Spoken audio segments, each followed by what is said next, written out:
classes. Continuing the thermal stresses and strain we were reading in last lectures. So today we want to talk about thermal stresses in composite bars. So if we say that the bar is a composite material or a composite bar of two materials like steel and brass, अगर उन दोनों से मिलकर बनी है और उनको क्या इफेक्ट आएगा थर्मल स्ट्रेसेस का या टेम्परेचर राइज करने का हम बात करते हैं. Let's suppose we raise a temperature by T, कि हमने टेम्परेचर टी रेज किया है और ये बार जो है ये फिक्स नहीं है, ये और क्या कहते हैं एक्सपैंड करने के लिए फ्रीली अवेलेबल है. तो क्या फ़र्क पड़ेगा, बार एक है बट ये दो मटेरियल से मिलकर बनी है, स्टील और ब्रास से. कोई भी दो मटेरियल हो सकते हैं, डिपेंड करेगा उनके लीनियर कोएफिशिएंट ऑफ एक्सपेंशन पे यानी अल्फा पे. स्टील का लीनियर कोएफिशिएंट ऑफ एक्सपेंशन जो है वो कम है ब्रास से, सो ब्रास जो है वो ज़्यादा एक्सपैंड करेगा और स्टील कम एक्सपैंड करेगा. बट इस तरह तो बार जो है वो डी शेप हो जाएगा.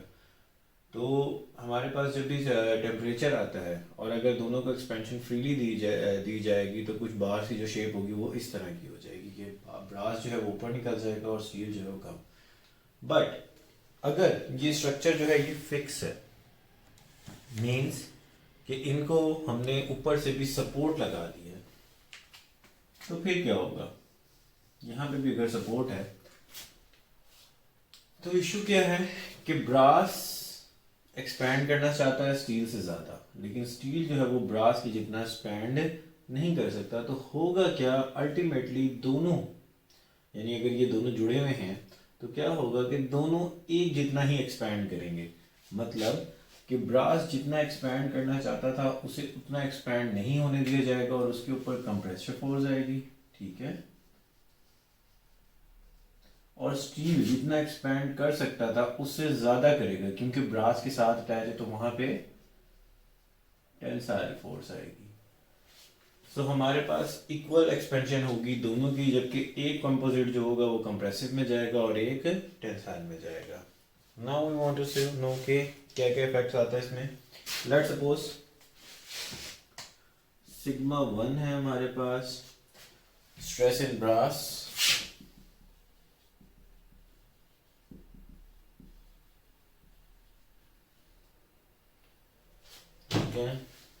E1 है strain in brass, epsilon 1 sorry, strain in brass. Alpha 1 हमारे पास कोएफिशिएंट ऑफ लीनियर एक्सपेंशन किसका है जी, ब्रास का ही है. और हमारे पास A1 है क्रॉस सेक्शन एरिया, ये भी किसका है, ब्रास का है. इसी तरह हमारे पास अल्टरनेटिवली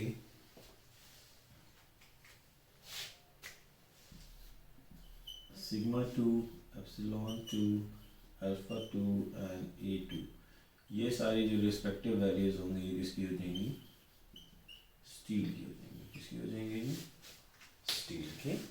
और हम कहते हैं जो एप्सिलॉन है दैट इज दिस वन, ये हमारी एक्चुअल स्ट्रेन है. मतलब स्ट्रेन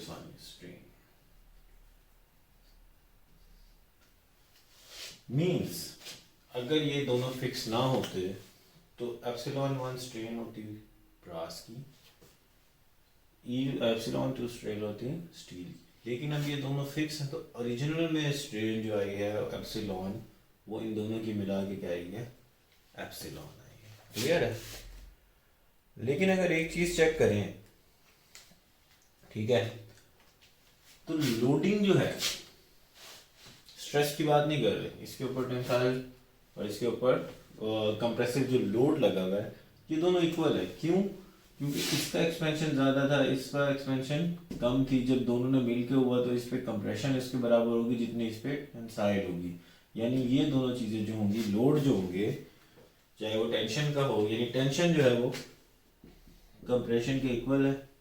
ठीक है, अगर हम इसको रिप्लेस करते हैं तो it will be sorry compression is equal to tension लिख लेते हैं ताकि हम ब्रास को ही पहले रख सकें. Compression is equal to T, so it will be sigma 1 A1 is equal to sigma 2 A2.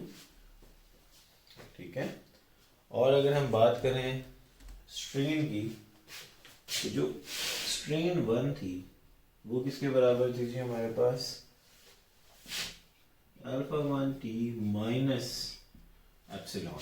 Normally strain होती है अल्फा 1 टी, इसमें से माइनस करेंगे जो एक्चुअल स्ट्रेन है.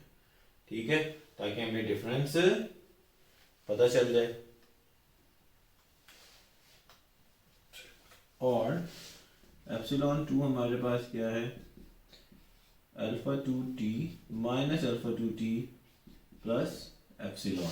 क्यों इसमें हमने साइन चेंज कर दिए, क्योंकि ये हमारे पास थी जो कंप्रेशन में जा रही है और ये हमारे पास थी जो टेंशन में जा रही है. तो चाहे इसके माइनस प्लस कर दें उसके माइनस प्लस करने से कोई फर्क नहीं पड़ेगा. अगर हम इन दोनों को ऐड करते हैं एप्सिलॉन 1 प्लस एप्सिलॉन 2, तो हमारे पास आ जाता है alpha 1 T minus alpha 2 T और epsilon 1 plus epsilon 2 is equals to T into alpha 1 minus alpha 2. So अगर हम हमारे पास अल्फा 1 और अल्फा 2 और टी की वैल्यूज पता हो तो हमें स्ट्रेन निकालने के लिए ये इक्वेशन जो है वो काफ़ी इम्पोर्टेंट है. ओके.